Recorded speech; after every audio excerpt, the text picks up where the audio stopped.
O tema dessa palestra, ele é temível, sobretudo porque não é possível você expor a sua visão de um conjunto de fatos quando esse próprio conjunto é desconhecido. Entre o Brasil e a situação mundial existe um abismo de informação que já vai para 30 anos. Se nós acompanharmos os livros e os estudos que têm sido publicados, sobretudo nos Estados Unidos e na Inglaterra, a respeito, vamos dizer, da nova estrutura de poder mundial de 30 anos para cá, nós veremos que praticamente nada disto chegou ao Brasil. Nem mesmo uma obra escrita, por exemplo, pelo um filósofo belga que morou no Brasil durante 20 anos, que é o padre Michel Scoyans. Ele publicou um livro chamado La Face Cachée de l'ONU, a face oculta da ONU. O livro está publicado há mais de 10 anos, e mesmo sendo um homem conhecidíssimo no meio universitário brasileiro, o livro não saiu até hoje. Para aqueles que se interessarem, eu posso depois fornecer por e-mail para lhes dar algumas indicações de livros com os quais nós podemos começar a tampar este buraco. Você vê que em todo o âmbito das ciências humanas, o documento escrito, ele corresponde exatamente àquilo que é, nas ciências da natureza, os dados sensíveis, a observação dos dados sensíveis. Isso quer dizer, aquilo que não deixa documento, não deixa registro escrito de maneira alguma, não é estudável, não é acessível à inteligência humana passado algum tempo. Só o que nos resta são os documentos escritos. Então, a condição inicial, a condição número 1, número 0, para qualquer debate a respeito, é que você tenha, vamos dizer, o total acesso aos documentos. A cada semana, eu fico mais impressionado de ver como acontecimentos absolutamente fundamentais, essenciais para a compreensão do estado de coisas no mundo, não chegam ao conhecimento do Brasil nem pela mídia, nem mesmo pelo establishment universitário. Então, se você observar a opinião, vamos dizer, a visão dominante na mídia e nas classes letradas brasileiras hoje, nós estamos acreditando piamente no tal do mundo unipolar. Quer dizer, existe uma grande potência que, quando a outra terminou, se tornou o poder dominante.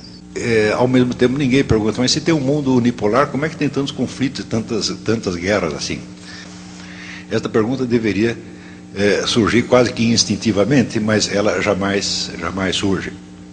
Quer dizer, supondo-se que os Estados Unidos sejam hoje a única grande potência, então é evidente que aquilo que se passa lá dentro nos dará uma imagem mais aproximada do esquema de poder no mundo.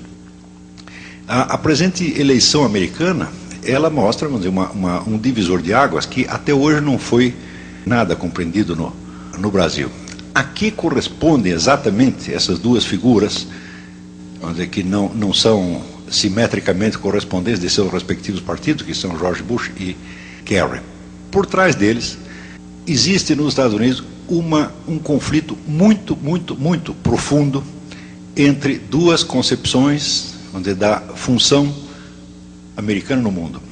Quando nós lemos o nosso noticiário, nós temos a impressão de que a ala do Bush representa a ala imperialista que quer dominar o mundo, e que o seu opositor, o John Kerry, é o indivíduo que pretende colocar um freio no imperialismo e deixar que as nações pequenas se autodefinam.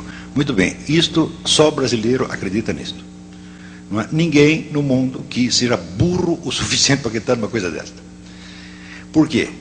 Porque a sustentação do apoio a John Kerry e ao Bush, ela se define da seguinte maneira: Kerry está diretamente ligado, vamos dizer, a todas as grandes organizações que têm algo a ver com o poder global. Fundação Rockefeller, Fundação Ford, Fundação MacArthur, etc.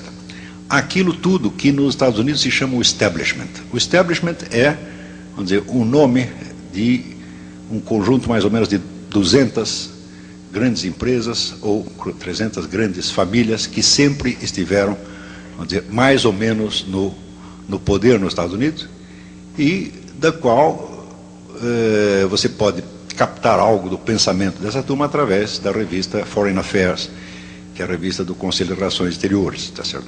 Se vocês estudarem a história do establishment, ele é exatamente o contrário do que se pensa dele no Brasil. Tudo que no Brasil se imagina como establishment, o establishment seria o topo do capitalismo, né?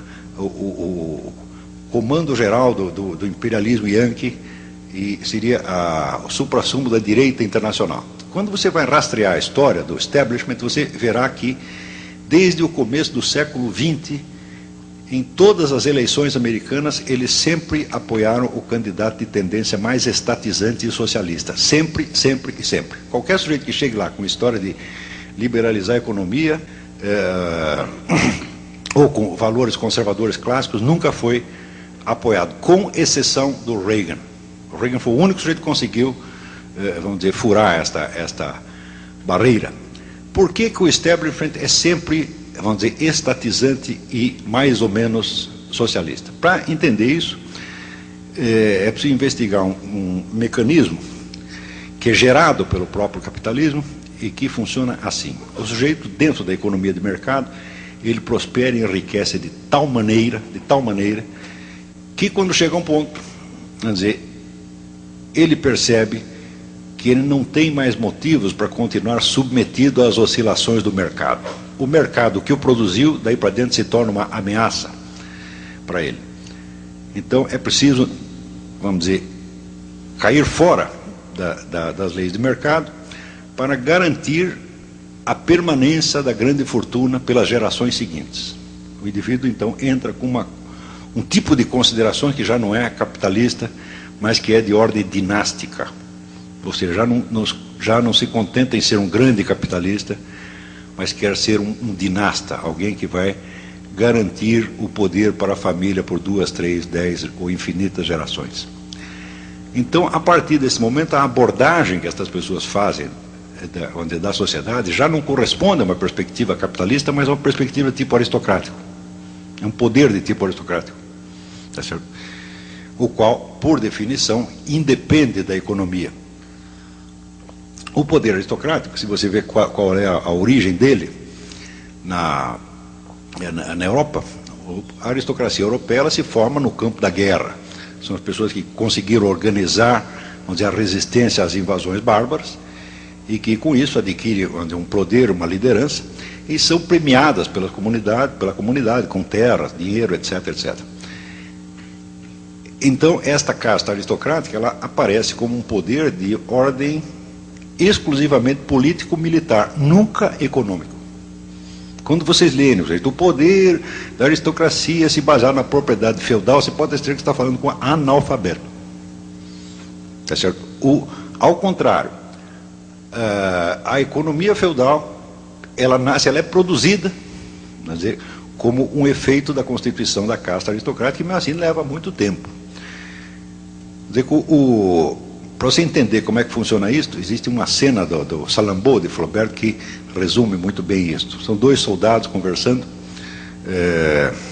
ali das guerras contra Cartago, e um diz assim: olha, quando esta droga terminar, eu vou para cá, vou comprar uma fazenda, tá certo? E vou plantar e vou enriquecer, né? Eu vou comprar um arado e vou plantar e vou enriquecer. E o outro puxa a espada e diz: eu não preciso de arado nenhum, está aqui o meu arado. Então, esta é a diferença entre o poder aristocrático e o poder econômico. O poder aristocrático ele se forma pelo poder de matar. É um poder essencialmente militar, que aos poucos, vamos dizer, se converte num poder político. Ele independe da economia pelo simples fato de que o pobre armado é sempre mais poderoso do que o rico desarmado. Com qualquer assalto de rua, você vê quem é que representa ali o poder econômico. É a vítima. Não é isso?